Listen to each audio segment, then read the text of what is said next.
Study habit lecture में आप सभी का स्वागत है। जैसे कि इससे प्रीवियस वीडियोस में हमने टॉपिक को कवर किया गाइडेड मीडिया। गाइडेड मीडिया के अंदर भी फर्दर टॉपिक्स है like twisted pair cable, coaxial cable and fibre optics cable. आज का जो टॉपिक रहेगा वो होगा अनगाइडेड मीडिया। अनगाइडेड मीडिया को हम वायरलेस मीडिया भी बोलते हैं, जहां पर हम वायर्स का यूज नहीं करते हैं। विदाउट वायर फ्रीक्वेंसीज के थ्रू हम यहाँ पर कनेक्ट होते हैं इंटरनेट के साथ और उसी के थ्रू हम डेटा ट्रांसफर परफॉर्म करते हैं। तो चलिए फटाफट से वीडियो को स्टार्ट करते हैं और देखते हैं unguided media. In the unguided media the signals energy propagation in the form of unguided electromagnetic waves. Unguided media में क्या होता है, जो अनगाइडेड मीडिया है उसके अंदर the signals energy propagation in the form of, यानी कि जो हमारी सिग्नल की एनर्जी होती है, जो सिग्नल्स होते हैं वो किसकी फॉर्म में ट्रेवल करते हैं, अनगाइडेड इलेक्ट्रोमैग्नेटिक वेव्स में। कौन सी फॉर्म में ट्रैवल करते हैं पूरे नेटवर्क पे, इलेक्ट्रोमैग्नेटिक वेव्स के फॉर्म में। The example of unguided media are the radio and infrared waves, light etcetera. अब ये कह रहे हैं कि जो अनगाइडेड मीडिया है उसके कौन से ऐसे टाइप्स हैं या एग्जांपल्स हैं जो अनगाइडेड मीडिया के अंडर में आते हैं। लाइक रेडियो है, माइक्रोवेव है, माइक्रोवेव्स के बाद यहाँ पर इंफ्रारेड वेव लाइट्स हैं एक्सेट्रा, और भी बहुत सारे होते हैं। जो अनगाइडेड मीडिया आता है वो है रेडियो वेव्स। रेडियो वेव्स क्या होते हैं, The radio waves have frequencies between the 10 Hz to 1 GHz। अब यहाँ पर फ्रीक्वेंसी की रेंज बताई जा रही है रेडियो वेव्स की, कि रेडियो वेव्स क्या है। रेडियो वेव्स एक टाइप की फ्रीक्वेंसीज होती हैं, फ्रीक्वेंसी के वे में सिग्नल जो है वो ट्रैवल करता है एंड ये फ्रीक्वेंसी जो है उसकी मेजरमेंट कहाँ से कहाँ तक लाई कर सकती है। मेजरमेंट यानी कि कौन सा उसका अपर बाउंड होगा, कौन सा lower bound, maximum to maximum कितनी फ्रीक्वेंसी हो सकती है और मिनिमम टू मिनिमम कितनी हो सकती है। ठीक है, यानी मैक्स पॉइंट एंड मिन पॉइंट को हम फाइंड करते हैं बाय यूजिंग द मेजरमेंट, और मेजरमेंट की यूनिट क्या होती है, हज़ार। ठीक है, अब यहाँ पर कितनी है, 10,000 से लेकर 1 गीगाबाइट तक फ्रीक्वेंसी जो है वो हो सकती है। यानी इसके बिटवीन में सबसे मिनिमम क्या है 10,000 और सबसे हाईएस्ट क्या है 1 गीगाबाइट यानी कि 1 GB। ठीक है, when an antenna transmit the radio waves, जब जो एंटीना होते हैं, एंटीनास, ये तो आपको पता होगा एंटीनास क्या होते हैं। When an antennas transmit the radio waves, जिस टाइम पे एंटीना रेडियो वेव्स को ट्रांसफर करते हैं, they are propagate in all the direction. तो ये नहीं है वायर्स की तरह। अब देखो वायर्स की बात करते हैं पहले हम इसको समझने के लिए। वायर्स में क्या होता है, अगर हमने ईस्ट से लेकर वेस्ट तक एक वायर के थ्रू हमने टू सिस्टम्स को कनेक्ट कर दिया, ईस्ट से लेकर वेस्ट तक टू सिस्टम जो है वो आपस में कनेक्टेड है बाय यूजिंग गाइडेड मीडिया। अब जिस डायरेक्शन में ईस्ट से लेकर वेस्ट तक सेंडर और रिसीवर यहाँ पर हमने बनाए हैं, इन्हीं दोनों के बीच में डेटा ट्रांसफर होगा, वो साउथ नॉर्थ में नहीं जाएगा। ठीक है, इसका मतलब क्या है, जब हम गाइडेड मीडिया का यूज करते हैं, वायर्स का यूज करते हैं, तो सिंगल एक ही डायरेक्शन में हमारा डेटा ट्रांसफर होता है, चारों तरफ वो फैलता नहीं है, जिसके लिए बनाया गया है सिर्फ उसी तक जाएगा। लेकिन जब हम बात करते हैं अनगाइडेड मीडिया की, तो यहाँ पर हम फ्रीक्वेंसीज की बात करते हैं। रेडियो फ्रीक्वेंसी क्या होती है, जो फ्रीक्वेंसी एयर में है, एयर जो है एक ऐसा मीडियम है जिसके थ्रू फ्रीक्वेंसी जो है ट्रैवल करती है, इतना तो मानते हैं आप। ठीक है, और यहाँ पर एंटीनास का सबसे मेन रोल होता है कि जो ट्रांसमिट करता है रेडियो वेव्स को।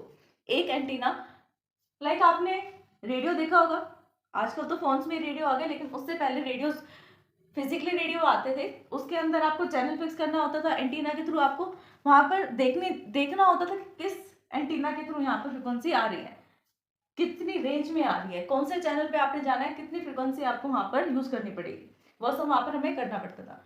तो पहले के टाइम में यहाँ पर रेडियोस का यूज किया जाता था। रेडियो में एक एंटीना होता था, एंटीना की फ्रिक्वेंसी आप सेट करते थे, कहीं पर फ्रिक्वेंसी आती थी, कहीं पर नहीं आती थी, कहीं पर हाई रेंज की फ्रिक्वेंसी होती थी, कहीं पर लो रेंज की होती थी। इसीलिए रेडियो वेव सिग्नल जो है हम कह सकते हैं रेडियोज में यूज किए जाते थे। जो मेन रेडियो जिसका चैनल है, जो रेडियो पर अपने प्रोग्राम जो है वो देते हैं, या कोई सॉन्ग चल रहा होता है रेडियो पर, तो कैसे हम उसकी फ्रिक्वेंसी फेच करते हैं, बाय यूजिंग द एंटीना। अब जो चैनल है जो ट्रांसमिट कर रहा है अपना डेटा, जनता तक पहुंचा रहा है या पब्लिक में ट्रांसफर कर रहा है, चैनल एक ही है, सेंडर एक है और रिसीवर मल्टीपल है। यानी कि हम ये कह सकते हैं कि एक चैनल जो है वो ब्रॉडकास्ट किया जा रहा है। क्या किया जा रहा है, ब्रॉडकास्ट। ब्रॉडकास्ट में क्या होता है, चाहे कोई अननोन यूजर है या फिर नॉन यूजर है, सेंडर जो है वो सबको सेंड करता है डेटा, अननोन को भी और नॉन को भी। इसी तरह से फ्रिक्वेंसी जो है वो सबको मिलती है, जिस भी डिवाइस को उस फ्रिक्वेंसी के साथ कनेक्ट करना है, वहां से डेटा फेच करना है, वो इजीली वहां से डेटा को फेच कर लेते हैं। समझ में आया क्या कहा मैंने। यहाँ पर क्या होते हैं, टावर्स होते हैं। लाइक सपोज करो एक कंपनी है, वो किसके लिए काम करती है?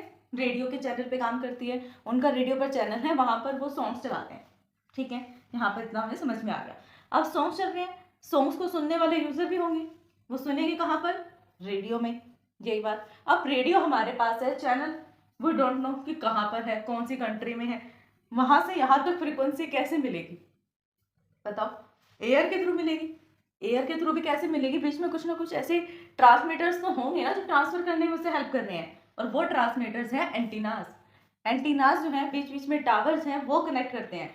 जो रेडियो के टावर हैं वहां से एंटीना के पास सिग्नल आता है, और उस सिग्नल को हमारा रेडियो जो है वो फेच करता है। फेच करने के बाद हम उस चैनल को यूज कर सकते हैं।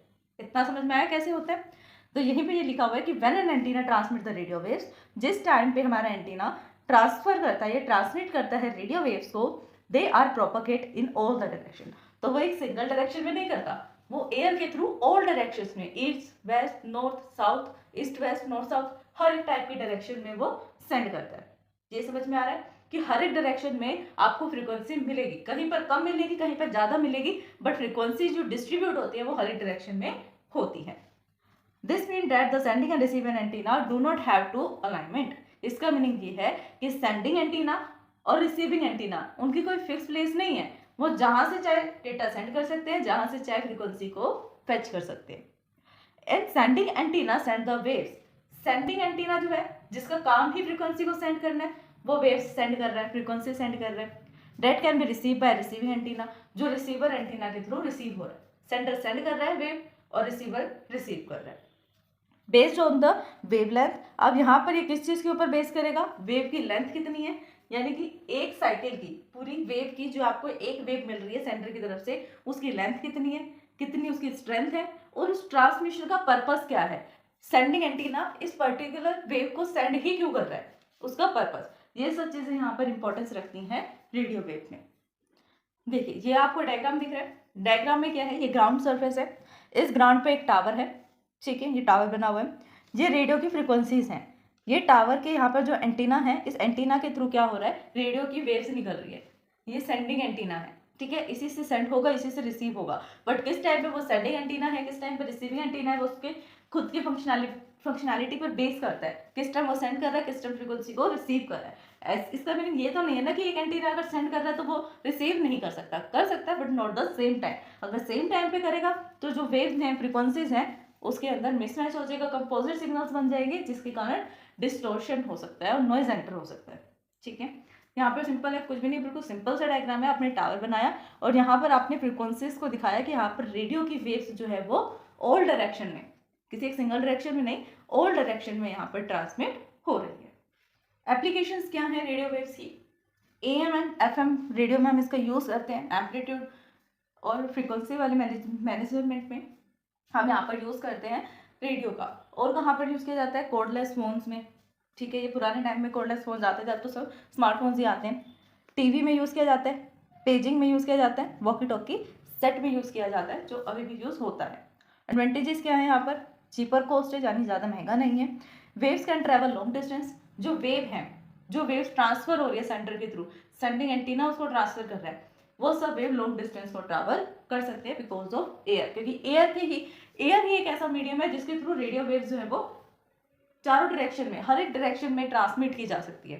ठीक है, तो जितनी दूर तक एयर है, हर जगह पर एयर है, तो हर जगह पर जितनी लॉन्ग डिस्टेंस तक रेडियो वेव जो है अपना डिस्टेंस कवर कर सकता है, वहां तक वो डिस्टेंस को कवर करता है और ट्रैवल करता है लॉन्ग डिस्टेंस में। No equation right is needed, यहाँ पे किसी का एक्वेशन की नीड ही नहीं है, यानी किसी की परमिशन की नीड नहीं है, हम किसी की भी फ्रिक्वेंसी को फेच कर सकते हैं। Radio wave can penetrate wall also, radio wave जो है वो पेनिट्रेट कर सकते हैं, यानी कि हम एक रूम में, बंद है रूम, फिर सेकेंड रूम में हमारा एक और रूम है, फिर थर्ड रूम के आगे एक टावर है, उस टावर की फ्रिक्वेंसी उस दोनों रूम्स में जाएगी, यानी कि रूम्स को, जो रूम्स की वॉल्स है उनको भी ये पेनिट्रेट करता है। So we can also receive signal inside the building, तो हमें बिल्डिंग के अंदर भी सिग्नल्स मिल जाते हैं। डिसएडवांटेजेस क्या है यहाँ पर? इट इज इनसिक्योर इसलिए है क्योंकि यहाँ पर एयर मीडियम है और एयर के थ्रू फ्रिक्वेंसीज को यहाँ पे कोई भी फैचअप कर सकता है, हो सकता है किसी और सेंडर के लिए, सेंडर ने सेंड किया किसी और रिसीवर के लिए, बट अनदर को रिसीवर आकर बीच में इसको फ्रीक्वेंसीज को हैक कर ले, वो पहले डेटा को चेक कर ले, तो अनसिक्योर तो है। And easy to tap communication, और कम्युनिकेशन इसमें इजी है, इसीलिए इनसिक्योर है। फिर यहाँ पर क्या लिखा हुआ है, it's get affected by the वेदर्स, ये वेदर के थ्रू इफेक्ट होता है। अभी आपको बताया ना कि एयर ही है, अगर मौसम अच्छा है यानी कि एनवायरमेंट अच्छा है और उस टाइम पे एयर की फ्रिक्वेंसीज के थ्रू हम यहाँ पे फैचअप करते हैं, एयर के थ्रू ही फ्रिक्वेंसी जो है वो ऑल डायरेक्शन में होती है। अब कहीं पे एनवायरमेंट अच्छा है, कहीं पे बारिश हो रही है, कहीं पे तूफान आ रही है, कहीं पे बाढ़ आ रही है, तो हर एक जगह पर अलग अलग एनवायरमेंट है ना, तो ये सब चीज़ें इफेक्ट करती हैं हमारे रेडियो वेव सिग्नल्स को। ठीक है, आपने कई बार देखा होगा पहले के टाइम में हम एंटीनास के थ्रू टीवी को कनेक्ट करते थे, है ना। तो उस टाइम पे क्या था कि जिस टाइम पे बारिश आ रही होती थी या फिर तूफान आ रहा होता था, उस टाइम पर आपके फ़ोन में या फिर हम कह सकते हैं टीवीज़ में जो हम यूज़ करते थे इस वक्त, तो कोई फ्रिक्वेंसीज नहीं आती थी, ब्लर हो जाता था या नो सिग्नल्स आपको शो करता था। क्यों करता था वही सब? बिकॉज वो एनवायरमेंट से इफेक्ट होता है, वेदर से इफेक्ट होता है। ये 2 डायग्राम्स और हैं, ये हाफ वेव डिपोल के लिए है एनजी जाली, ये अलग अलग टाइप के टावर्स हैं। अगर आप इनको ड्रॉ करना चाहते हैं देन कर सकते हैं। बाकी अगर आप रेडियो वेव्स की बात करें तो उतना काफ़ी है, जितना मैंने आपको भी समझाया इतना इनफ है जैसे भी एग्जाम में लिखने के लिए, क्योंकि इतना लॉन्ग क्वेश्चन नहीं आता इस पर्टिकुलर एक सिंगल टॉपिक पर। अगर आएगा भी तो ज़्यादा से ज़्यादा 4 मार्क्स का, 8 मार्क्स का होगा, इससे ज़्यादा लॉन्ग नहीं आएगा टॉपिक।